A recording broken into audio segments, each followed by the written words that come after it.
Meghan Markle's timeline with BFF discovery in Netflix series Never Have I Ever. Did you spot her?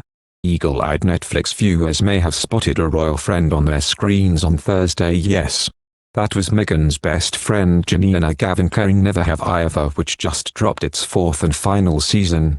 Janina appeared in episode 4 as Akshara, an admissions representative for lead character Devi Vishwakarma's dream school, Princeton.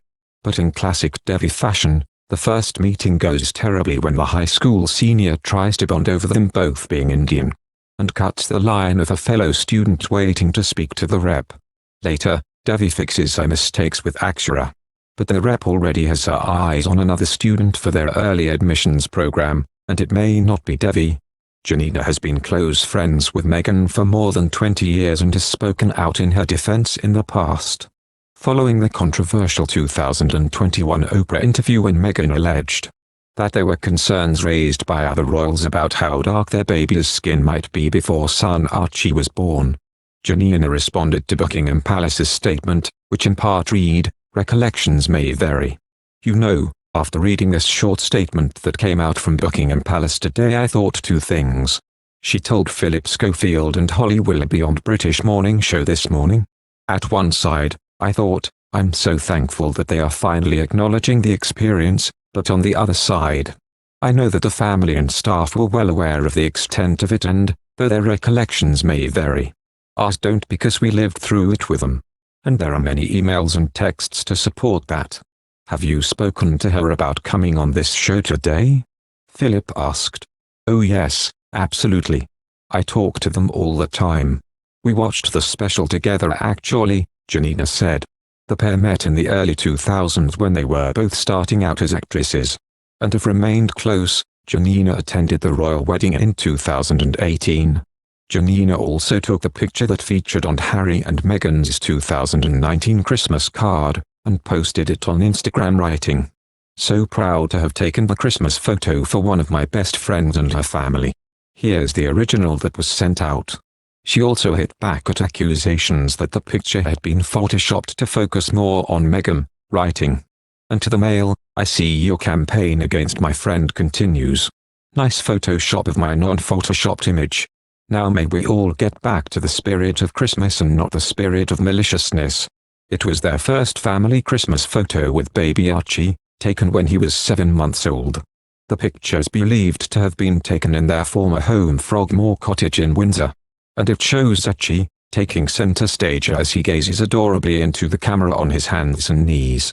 Meghan and Harry are in the background, posing in front of a huge Christmas tree, with beaming smiles on their faces. The message on the couple's card read, "Wishing you a very Merry Christmas and a Happy New Year. From our family to yours."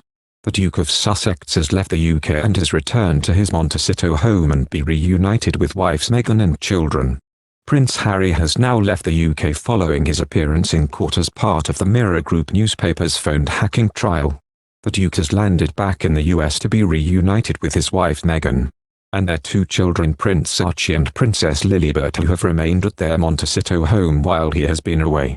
And the royal was in court giving evidence against the newspaper group, claiming that they used illegal methods to obtain information about him in order to produce stories.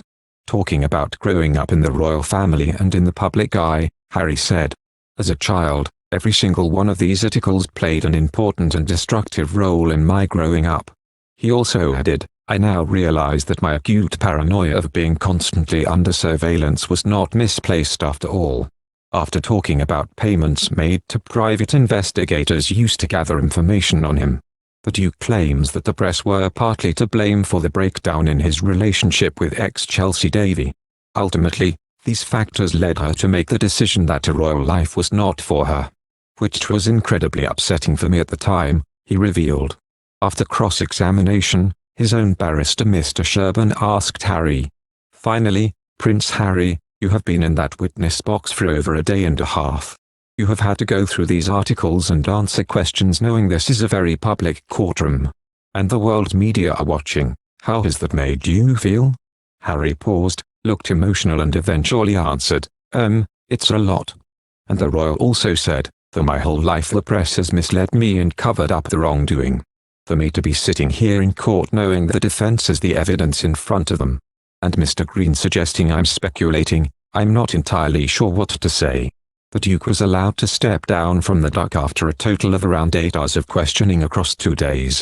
It is unknown if Harry met up with his father King Charles or his brother Prince William during his UK jaunt, but both were in London at the time.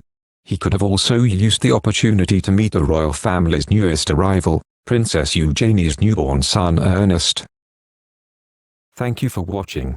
If you like our video, would you please help us like, share and subscribe our channel. Wish you happy to see our videos. Thank you very much.